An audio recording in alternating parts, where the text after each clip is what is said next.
Eu queria saber, assim, 3 problemas que você vê que são os essenciais para serem resolvidos.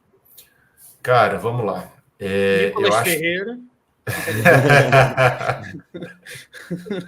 Se quiser Ó, ajuda, esse aí eu tenho tá, experiência. tá aí um problemaço, tá? Baita problema, nossa senhora. Às vezes, eu tenho até vergonha, sabe, gente? Pensar que minha cidade pariu umas coisas dessas assim, para o país. Nossa senhora, mas vamos lá. Bernardo, eu acho que para elencar 3, eu vou contextualizar um pouco. Nesse processo de pré-campanha, eu tomei uma atitude que eu acho que todos os pré-candidatos e pré-candidatas deveriam tomar, que é fazer uma escutativa com a população sobre os problemas que elas passam, que as pessoas passam no dia a dia. Uhum. Então, assim, eu passei mais de um mês ouvindo as pessoas, né? Assim, muitas pessoas, sentando, conversando, tomando um café, ligando, perguntando qual era a percepção delas sobre a cidade, sobre o que podia melhorar, sobre o que estava ruim, porque eu acho que o melhor político é aquele que sabe ouvir, sabe? É o que fala menos e escuta mais. Porque a gente consegue se conectar com as pautas da pessoa e, no final das contas, ser político é sobre representatividade. É sobre você pegar uma dor de um cidadão, uma demanda e conseguir resolver aquilo, não só para ele, mas para todo mundo que, de alguma forma, vai ser impactado por aquilo ali. Tá gostando do papo? Então se inscreve no canal, ativa o sininho para não perder nada e, se puder, ajuda a gente fazendo um Pix. Muito obrigada!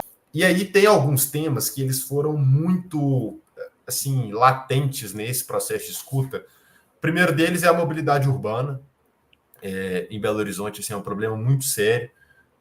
Para quem é de BH, sabe, assim, tem mais ou menos uns 20, 30 anos que o pessoal fala da ampliação da linha do metrô, que nem é metrô, né? É um trem urbano de superfície, e que ele realmente não sai, agora parece que vai sair, até falaram disso no debate ontem, até 2028 deve sair, só que, assim, já teve eleição aqui em BH que, na véspera, o candidato a prefeito furou uns buracos ali no centro da cidade, falou que ia instalar o metrô, ganhou a eleição e depois nunca mais, sabe? E aí a questão da mobilidade, assim, se você compara BH com outras capitais que têm um investimento menor, quer dizer, arrecadam menos e que tem uma população menor e que há 30 anos atrás tinha uma infraestrutura menor do que a de Belo Horizonte, o caso de Recife, o caso de Salvador e algumas outras capitais, hoje elas têm uma infraestrutura metroviária 2, 3 vezes maior do que Belo Horizonte. Então, assim, hoje a gente tem proporcionalmente um trânsito equiparado ao trânsito de São Paulo, sabe? É um negócio assim, e é uma cidade muito menor do que São Paulo. Então, é um negócio meio assustador aqui. Eu acho que essa é uma pauta que tem que ser debatida. Eu acho que a questão da população em situação de rua também é algo que aumentou muito em Belo Horizonte, principalmente depois da pandemia. Hoje, as políticas públicas que existem a nível municipal, elas não são eficientes, né? Elas não têm conseguido tratar esse problema e trazer o mínimo de dignidade para as pessoas, porque eu acho que, né, a gente não pode pensar na população em situação de rua sob um ponto de vista higienista, ali, de tirar aquelas pessoas como se elas estivessem poluindo o local, como se elas fossem somente um problema social. Eu acho que a gente tem que primeiro entender e fazer um processo de acolhimento. Cara, por que aquelas pessoas foram parar na rua? Né, garantir moradia para essas pessoas, porque o centro hoje de Belo Horizonte está cheio de grandes prédios vazios, que poderiam ser utilizados com a finalidade de moradia social. E não são, por quê? Porque barram no lobby da especulação imobiliária, de empreiteiras, enfim, de grandes grupos econômicos que querem aquele bem destinado para outra finalidade. Enquanto isso, as pessoas estão na rua. Elas não têm o mínimo de dignidade para, cara, ter uma casa de apoio onde elas possam fazer suas necessidades, onde elas possam ter um primeiro atendimento psicossocial. Então, eu acho que é um problema muito forte, assim, e existem políticas públicas até no Brasil hoje que são bem utilizadas para isso, então acho que a gente tem que tratar. E, por fim, eu acho que a questão do meio ambiente, né, muito pela pauta do meu partido, eu sou da Rede Sustentabilidade, né, da nossa ministra Marina Silva, que é uma autoridade. Grande Marina. Assim, Marina, eu tive a oportunidade de estar com ela algumas vezes aqui em Belo Horizonte, de conversar com ela. Referência internacional, né? Isso que eu ia falar, cara. Assim, hoje, se o Brasil ele retomou um pouco desse brilho internacional, muito se deve à atuação da Marina em defesa da Amazônia, em defesa dos outros biomas. E a Rede é um partido que nasce com essa característica de pensar cidades para o futuro, de pensar a política para o futuro, né? De criar uma agenda sustentabilista que consiga equilibrar o desenvolvimento econômico, o desenvolvimento social, a preservação do meio ambiente. Eu acho que é o grande desafio nos dias de hoje.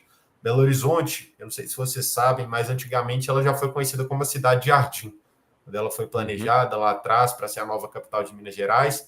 E hoje a gente tem um cenário assim, de pouca arborização, inclusive de corte de algumas árvores em regiões bem marcantes da cidade para poder atrair alguns eventos. O caso da Stock Car ali no Mineirão, que deu uma polêmica danada aqui na cidade. E até esse ano a prefeitura não tinha um plano municipal de arborização. Só para vocês terem uma noção, assim. Então, quer dizer, em 2024, eles ainda não tinham uma política pública que pensasse a arborização da cidade, que entendesse as áreas de maior defasagem. BH foi a capital que mais esquentou nos últimos 4 anos, em média. Caramba, não sabia. É a capital que mais esquentou, em média. Então, assim, na época de chuva, a gente tem visto enchentes que destroem partes específicas da cidade. A cidade está muito quente, isso atrapalha o bem-estar da população, atrapalha a saúde. Então, eu acho que a Marina fala uma coisa que é muito interessante, que é a política ambiental ela tem que ser transversal às outras políticas, né? Então, ela tem que estar na política de direitos humanos, ela tem que estar na política de mobilidade, ela tem que estar na política educacional, e eu acho que é um grande desafio a gente trazer essa pauta ambiental também para o centro, criar uma infraestrutura verde na cidade, para que Belo Horizonte possa voltar a ser conhecida como a cidade de jardim. Esse tema é muito interessante. A primeira vez que eu fiquei sabendo desse problema de árvores aí em BH foi em um vídeo que eu vi da Duda Salabert, falando sobre isso, e assim, eu fiquei chocado, realzão, assim, eu fiquei... E, inclusive, gostei muito do que ela falou no vídeo, gosto muito da Duda. E você também tocou num ponto da enchente. Eu não sei em que ano que foi, não sei se foi esse ano ou ano passado, que teve uma grande enchente, né, que alagou uma avenida aí. Cara, eu acho que há uns 2 anos atrás teve uma chuva que assim, destruiu metade da cidade. Foi um negócio surreal, que até deu uma polêmica muito grande, porque na época o prefeito era o Calil e ele enviou um projeto para pegar um empréstimo para fazer algumas obras de contenção na cidade, e alguns vereadores votaram contra, o projeto foi derrotado. E aí, pouco depois, deu essa chuva que destruiu a cidade e criou-se essa guerra de narrativa, né? Tipo assim... Eu ia tocar exatamente nesse assunto, porque um deles foi o Nicolas Ferreira, ele comemorou esse veto, e depois veio essa grande enchente, né?